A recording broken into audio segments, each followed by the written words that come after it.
Haleluya, terpujilah Bapa kita Tuhan Yesus Kristus yang sudah memelihara hidup kita dari hari demi hari sampai Senin pagi hari ini tanggal 3 Februari 2025. Semua karena anugerah Tuhan, semua karena kebaikan Tuhan. Ini bukti nyata, saudara. Kalau Bapak berpihak sama Tuhan dari hari demi hari sampai hari ini di bulan Februari tanggal 3, atas rahmat dan anugerah Tuhan kita dipercayakan sama Tuhan untuk hidup di hari yang ketiga di bulan Februari ini. Kalau Tuhan sudah menyertai dari sejak awal 1 Februari 2025, saat ini sudah tanggal 3. Terus saya sebut tanggalnya, saudara, supaya kita sadar bahwa semua karena anugerah Tuhan. Hidup penuh dengan tantangan, hidup penuh dengan peperangan. Setiap hari pasti ada yang meninggal. Tapi kalau tiap hari kita setiap saat disertai Tuhan, kita semua sehat. Ini bukti nyata kebaikan Tuhan di dalam kehidupan kita. Jangan pernah jauh dari Tuhan, tapi mari kita mau selalu dekat dengan Tuhan. Kita mau selalu ada dalam rumah Tuhan. Seperti pagi ini kita ada dalam rumah Tuhan, yaitu kita bersekutu dengan Tuhan, membangun hubungan sehat dengan Tuhan. Karena hanya di dalam Yesus ada kemenangan. Itu saya Pastor Yakob Rahmat akan menyanyikan pujian ini. Ku menang bersama Yesus Tuhan.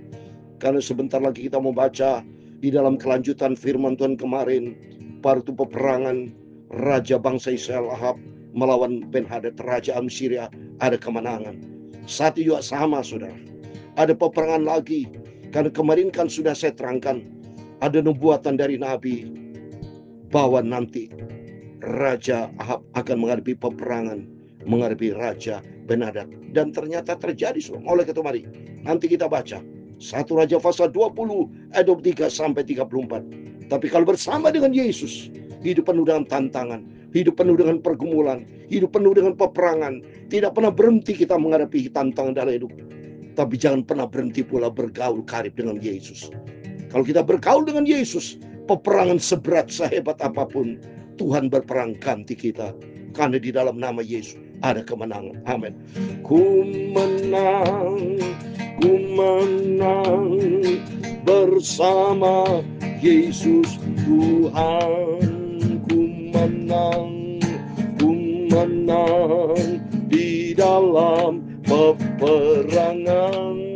Ku menang atas segala setan. Haleluya, haleluya. Ku menang, amin, haleluya. Ku menang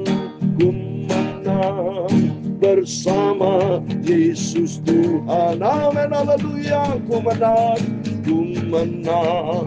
di dalam peperangan. Ku menang atas segala setan. Haleluya, haleluya. Ku menang, amin, haleluya. Haleluya, Yesus sudahlah bangkit. Amin, haleluya. Haleluya, Yesus hidup. Amin, haleluya. Yesus sudah naik ke surga. Amin, haleluya. Roh Kudus turun bersama kita. Amin, haleluya. Ku menang di dalam nama Tuhan Yesus Kristus. Tertulis di dalam Roma pasal 8 ayat 37. Demikian firman Tuhan. Tetapi dalam semuanya itu kita lebih daripada orang-orang yang menang oleh Dia yang telah mengasihi kita. Oleh Dia itulah Yesus Kristus. Ku menang bersama Yesus. Ya Tuhan, punya mula kebesaran dan kejayaan dan kehormatan, kemasyuran dan keagungan. Ya segala-gala yang ada di langit dan di bumi. Ya Tuhan, punya mula kerajaan, dan Kau yang tertinggi itu melebihi segala-galanya sebagai kepala. Amin, haleluya. Sebab kekayaan dan kemuliaan berasal daripadamu, dan Engkaulah yang berkuasa atas segala-galanya. Dalam tangan-Mu lah kekuatan dan kejayaan. Amin, haleluya.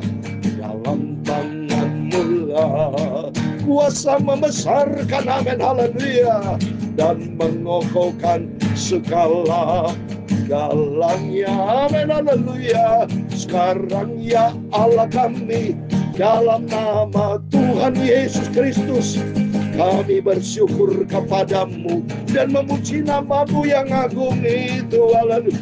Ku menang bersama Yesus Tuhan, amin. Sucikan Bapa mulutku, pikiran dan hatiku. Pagi ini kami mau baca firman Tuhan yang Maha Kudus. Ampunilah semua dosa dan salahku, amin. Dalam nama Yesus, kita lebih dari pemenang karena Tuhan mengasihi kita. Bapa, sucikan sebentar kami membaca firman Tuhan pagi ini. Dalam nama Tuhan Yesus, kami sudah berdoa mengucap syukur. Haleluya. Amin. Amin. Terpujilah nama Bapa kita Tuhan Yesus Kristus. Sungguh luar biasa kelakati di dalam nama Yesus. Ada sukacita. Hidup penuh dengan tantangan, pergumulan dalam hidup. Tapi kalau Tuhan bersama kita, kata firman Tuhan dalam Roma 8 ayat 37, tetapi dalam semuanya itu kita lebih daripada orang-orang yang menang oleh Dia yang telah mengasihi kita. Itulah Yesus Kristus yang cinta kita. Sebelum kita beraktivitas sepanjang hari ini, Senin minggu yang pertama di bulan Februari, kita semua awali dengan Yesus. Saya sudah katakan, jadikan Tuhan sebagai awal dan akhir, kepala di dalam kehidupan kita. Kita mau taat kepada firman Tuhan. Kita mau andalkan Tuhan Yesus. Seperti pada waktu Daud menghadapi Goliat, dia membawa batu. Batu artinya Kristus. Kalau batu bersama kita, Kristus bersama kita. Rom 8:31, siapa lawannya? Bersama dengan Yesus kita tampil lebih dari pemenang. Amin. Terpujilah Bapa kita Tuhan Yesus. Dan selamat pagi. Tuhan memberkati Bapak Ibu Saudara semua. Amin. Mari kita kembali kepada firman Tuhan. Kita mau baca di dalam 1 Raja-Raja pasal 20. Oh, puji Tuhan saudara ya. Kita merasa sukacita di dalam nama Yesus. Karena kita selalu isi dengan firman Tuhan. Sebelum kita beraktivitas, mari kita andalkan Tuhan. Kita berserah total kepada Tuhan. Saya sudah katakan, hidup tidak pernah berhenti menghadapi tantangan, perjuangan, pergumulan hidup. Tapi demikian pula jangan pernah berhenti. Kita mau bergaul karib dengan Tuhan. Andalkan Tuhan Yesus. Sebab sudah terbukti. Kemarin waktu kita baca, ya, Ben-Hadad menyerang dengan membawa 30 temannya raja-raja. Akhirnya, wow, menang Rajab. Kenapa? Rajab tunduk kepada firman Tuhan. Ada nabi berkata kan, Tuhan menyertai kita. Supaya mereka tahu bahwa akulah Tuhan. Nah, andalkan Tuhan. Kemarin saya katakan kan, bersama 232 pegawai raja, 2 tambah 3 tambah 7 angka sempurna. Ada 7.000 prajurit yang kemarin kita baca itu. 7 angka sempurna. Artinya letakkan semua pergumulan kita kepada Tuhan. Menjadi pusat hidup kita. Mari kita baca kembali firman Tuhan. 1 Raja pasal 20 ayat 23, demikian firman Tuhan. Pegawai Raja Aram berkata kepadanya, Allah mereka ialah Allah gunung. Itulah sebabnya mereka lebih kuat daripada kita. Tapi apabila kita berperang melawan mereka di tanah rata, pastilah kita lebih kuat daripada mereka. Coba ini, mereka pakai kekuatan manusia. Mereka pakai akal-akal manusia, pendapat-pendapat manusia. Dipikir Allah Israel dianggap mereka Allah gunung. Kalau saudara baca di dalam Alkitab, itu dianggap Allah yang besar, Allah yang dahsyat, Allah Maha Perkasa, El Gibor, El Shaddai. Masa dianggap A kecil, L kecil, L kecil. Saudara baca di sini. Ini kan saya baca Alkitab, saudara. Tulisannya kecil, A kecil, dianggap dewa, ngawur saya. Iya, sudah terbukti. Silakan mereka menganggap Yesus itu. Tempo hari saya pernah cerita kepada Bapak Ibu, pernah saya dikeroyok 30 orang lebih saudara dalam telepon. Ya, karena saya memberitakan firman Tuhan YouTube ini, saya katakan Yesus adalah Tuhan, juru selamat umat manusia.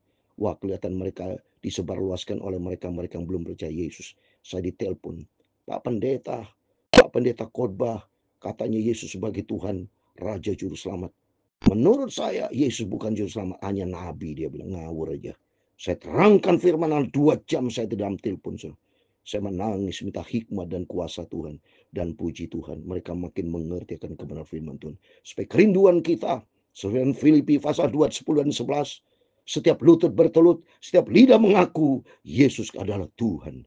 Dialah Tuhan kita. Bukti nyata, saya sejak jadi hamba Tuhan, Bapak Ibu semua, para hamba Tuhan, saudara-saudaraku, para hamba Tuhan, semua dipelihara sama Tuhan. Tidak pernah sakit saya. Dipelihara, dijaga, termasuk Bapak Ibu. Kalau setia, fokus kepada Tuhan, berjalan bersama dengan Tuhan, ada perkara mujizat. Lihat waktu Petrus jumpa dengan di Danau Tiberias. Petrus menantang Tuhan, Tuhan kalau Tuhan izin aku berjalan di atas air. Ditantang Tuhan bicara, silakan berjalan. Dan Petrus berjalan di atas air, menikmati kuasa Tuhan karena fokus kepada Tuhan. Tapi pada waktu Petrus fokus kepada angin sakal, gelombang laut, kepada masalah, tenggelam dia. Itulah bukti ada perbedaan antara fokus kepada Tuhan, fokus kepada dunia. Kalau fokus kepada dunia, hancur, gagal, total. Tapi kalau fokus kepada Tuhan, begitu Petrus fokus kepada Tuhan, minta tolong Tuhan, tolong. Tuhan turun tangan, mujizat terjadi. Oleh itu mari kita andalkan Tuhan seperti ini. Lanjut saya mau baca ayat 24. Bertindaklah begini, pecatlah raja itu masing-masing dari kedudukannya. Angkatlah bupati-bupati menggantikan mereka. Lalu kerahkanlah tentara sebanyak tentara yang telah gugur dari pihakmu itu. Demikian pula kuda dan kereta sebanyak dahulu. Mari kita berperang melawan mereka di tanah rata. Pastilah kita lebih dikuat daripada mereka. Raja mendengarkan usul mereka dan bertindak demikian. Nah, silakan mereka dengan kekuatan manusia. Ini bukti nyata. Jangan berharap kabar manusia yang hanya embusan nafas dalam Yesaya 2:22. Tapi kita diberkati orang berharap dan mengandalkan Tuhan. Mari, lanjutan pas ayat 26. Dalam tahun yang berikutnya Ben-Hadad memeriksa barisan orang Aram. Dia maju ke Afek untuk berperang melawan orang Israel. Wow, berperang melawan Israel. Tidak tahu dia bahwa orang Israel punya Tuhan Allah yang hidup dahsyat, yang kita sembah sampai saat ini. Itulah Tuhan Yesus Kristus. Orang Israel pun memeriksa barisannya. Dan setelah dibekali mereka berangkat menghadapi orang Aram. Orang Israel berkemah di hadapan mereka seperti dua kawanan kambing. Sedang orang-orang Aram telah datang membajari negeri itu. Maka tampil abdi Allah dan berkata kepada Raja Israel, beginilah firman Tuhan. Oleh karena orang Aram itu telah berkata, Tuhan ialah Allah gunung dan bukan Allah dataran. Maka aku akan menyerahkan sultan yang besar itu ke dalam tanganmu. Supaya kamu tahu bahwa akulah Tuhan dahsyat kita. Haleluya. Ini tak maksud. Karena terlalu semangatnya saya sudah minta maaf. Minta maaf sudah ya. Semangatnya saya itu. Memang menghadapi kemenangan sudah banyak tantangan. Banyak tantangan. Seperti saya banyak tantangan. Diserang iblis mungkin mau sakit batu. Enggak apa-apa saya maju terus. Karena saya cinta Tuhan. Jangan menghadapi masalah itu. Terus kita fokus kepada masalah. Tapi fokus kepada Tuhan dalam nama saya tidak akan batu lagi. Dalam nama Yesus. Sebab Tuhan kita yang sembah. Tuhan yang hidup. Aku tengking batu. Keluar sembuh. Allahku hidup. Allah yang dahsyat. Allah yang kita sembah adalah Allah yang luar biasa. Itulah Yesus Kristus. Maka Tuhan 7 hari kemudian namanya. Mereka berkemah berhadapan-hadapan. Tapi pada hari yang ke-7 mulailah pertempuran. Dan pada suatu hari orang Israel menewaskan 100.000 orang berjalan kaki. Orang coba ini. Dalam satu hari orang Israel menewaskan 100.000. Berarti kemenangan di pihak Israel. Karena Israel bersama dengan Tuhan. Tuhan kita Tuhan yang hidup. Silakan sudah menghadapi pergumulan hidup. Silakan masalah seberat apapun. Tapi kalau kita andalkan Tuhan, Tuhan berperang. Ganti kita Keluaran 14 ayat 14. Rum 8:31. Kalau Allah di pihak kita, siapa lawannya? Menghadapi tantangan 2025 kita tidak tahu. Kita baru menginjak, baru 30 hari lebih. So, ini baru yang kedua. Oleh itu berserah total kepada Tuhan. Jangan andalkan kepada siapapun. Jangan percaya siapapun. Tapi percaya hanya kepada Tuhan Yesus. Sebab dia satu-satunya Tuhan Juru Selamat kita. Orang-orang yang masih tinggal melarikan diri ke Afek. Ke dalam kota. Tetapi temboknya roboh menimpa ke 27.000 orang yang masih tinggal itu. Sementara itu Ben-Hadad melarikan diri dan masuk ke kota. Dan bersembunyi dari satu kamar kami. Tahu rasa dia. Takut Ben-Hadad sudah. Kalah. Karena mereka menasihatin dengan daging tidak percaya bahwa Allah Israel yang kita sembah Tuhan adalah Tuhan yang hidup. Inilah, ini bukti nyata. Makanya senang sekali kita baca Alkitab supaya kita makin mengerti Supaya kita lebih dalam dengan Tuhan, andalkan Tuhan. Selama kita hidup tidak pernah berhenti berperang. Menghadapi rumah tangga, ada pekerjaan, dalam bisnis, dalam pelayanan, tidak pernah berhenti. Iblis seperti singa mengaum-ngaum, tapi percaya kepada Tuhan. Seperti saya ini, kadang-kadang batuk, kena serang, itu iblis tidak pernah tinggal diam, saudara. Supaya saya berhenti, bang, ini cara iblis, tapi dalam nama Yesus, iblis sudah dikalahkan dalam nama Yesus. Saya melawan dengan iman, karena Tuhan bersama kita. Lalu berkatalah pegawai-pegawainya kepadanya, ketahuilah, kami telah mendengar bahwa raja-raja kaum Israel itu adalah raja-raja pemurah. Malah kita menaruh kain kabung pada pinggang kita dan tali pada kepala kita, dan dengan demikian keluar menghadap Raja Israel, barangkali akan menyelamatkan nyawa. Berubah, saudara. Dia sudah kalah, dia takut, dia, saudara. Tapi ini merubah strategi, dia pikir, wah, berkabung, saudara, supaya tak belas kasihan Israel. Berarti dia terbukti, Israel dia sembah, dia tahu bahwa Tuhan kita Tuhan yang hidup, ya. Lalu mereka melilitkan kain kabung pada pinggang mereka dan tali pada kepala mereka. Kemudian mereka pergi menghadap Raja Israel dan berkata, hambamu Ben-Hadad berkata, kiranya Tuhanku membiarkanku hidup. Jawabnya, masih hidupkah dia? Dia saudaraku. Orang itu menganggap hal itu sebagai tanda yang baik. Maka segera mereka berpegang pada perkataan itu. Lalu berkata, memang saudaramu Ben-Hadad. Sudah itu berkatalah Ahab, pergilah ambil dia. Jadi keluar Ben-Hadad mendapatkan dia. Lalu diajak naik ke atas mereka. Coba ini Raja Ahab. Padahal kata Tuhan harus tumpas. Coba, ini seringkali manusia inkonsisten. Ini Raja Ahab ini. Padahal Raja Ben-Hadad tadi, dia akan membunuh Raja Ahab, berperang. Tapi setelah Tuhan berikan kemenangan, Raja Ahab ini, karena itulah manusia, sudah bocengli, sudah tidak tahu diri, sudah ditolong Tuhan, ngawur tindakan. Berarti Raja Ahab ini ngawur nih. Harusnya Ben-Hadad itu artinya dalam kehidupan kita sama. Peperangan melawan dosa, harus berhenti terhadap dosa. Jangan main-main dengan dosa lagi. Ya, oleh itu mari kita takut sama Tuhan. Dia dicontoh di sini. Banyak manusia inkonsisten sudah ditolong Tuhan. Jadi keluarlah Ben-Hadad, mengganap dia, lalu diajak naik ke atas kereta Raja. Coba ini. Terus berikut kita lihat. Kata Ben-Hadad kepadanya, kota-kota yang telah diambil papaku dari pihak bapakmu akan ku kembalikan. Engkau boleh juga membuat pasar bagimu di Damsyik, seperti yang dibuat bapakku di Samaria. Dan aku sendiri, kata Ahab, akan membiarkan engkau pergi dengan perjanjian. Lalu ia mengadakan perjanjian dengan dia dan membiarkan dia pergi. Amin. Demikian firman Tuhan. Di sini kita bisa belajar. Yang pertama, bahwa Tuhan kita adalah Tuhan yang hidup. Percaya kepada Tuhan, andalkan Tuhan. Setiap persoalan pergumulan kita berserah total kepada Tuhan. Tapi yang kedua, kalau Tuhan sudah berikan kemenangan, berkat, jangan lupa kepada Tuhan. Jangan sampai bertindak di dalam dosa. Jangan bertindak salah, jangan pernah nyakiti hati Tuhan. Tapi belajar kita konsisten, berpegang teguh kepada firman Allah. Dan semata kita tertuju kepada Yesus. Seperti dalam Ibrani pasal 12 ayat 2. Saya mau kasih ayat penutup. Harus tertuju kepada Yesus, saudara. Mata kita dengan tertuju bukan kepada manusia lagi. Seperti Raja Ahab kena bohongan, saudara. Boleh bilang kena bohong, kena manisnya Raja Ben-Hadad.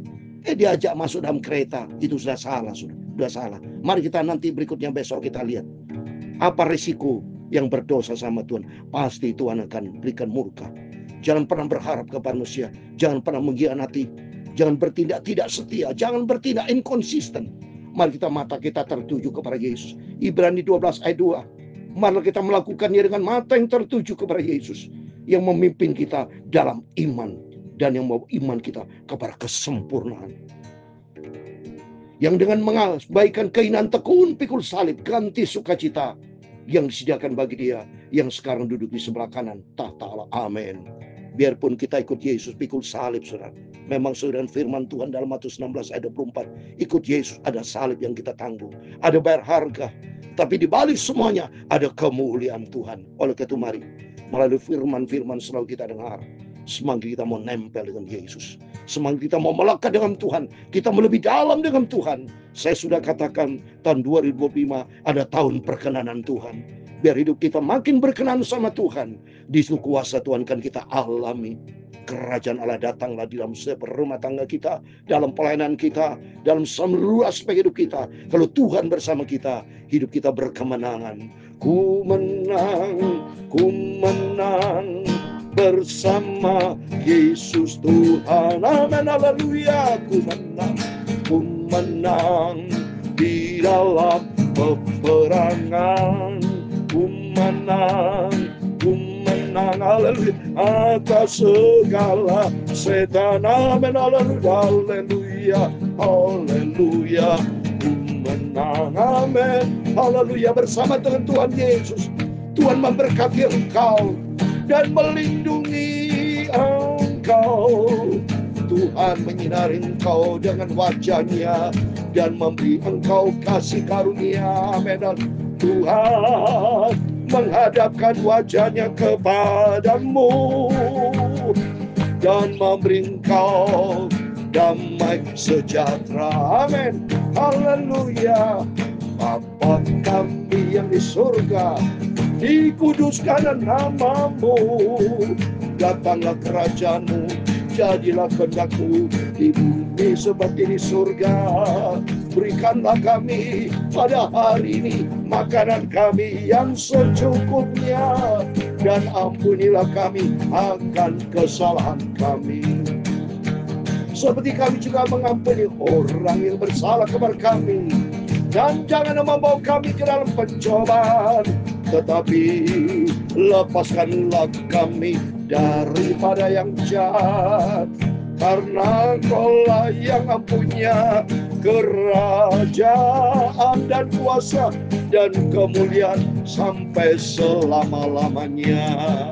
Amin. Tuhan sudah memberikan kemenangan, terbukti nyata. Apa yang saya katakan ini iman cocok, saya tidak batuk lagi. Karena Tuhan bersama kita. Serahkan semua pergumulan kita dalam tangan Tuhan, melangkah dengan iman. Kalau melangkah dengan iman, serahkan mengalami kebesaran Tuhan. Tuhan kita yang Tuhan besar dan dahsyat. Berserah total kepada Tuhan. Sebab Tuhan berfirman dalam Yeremia 17 ayat 7 dan 8. Diberkatilah orang berharap dan mengandalkan Tuhan. Amin. Tuhan Yesus memberkati kita semua. Immanuel. Amin. Puji nama Tuhan. Haleluya. Haleluya.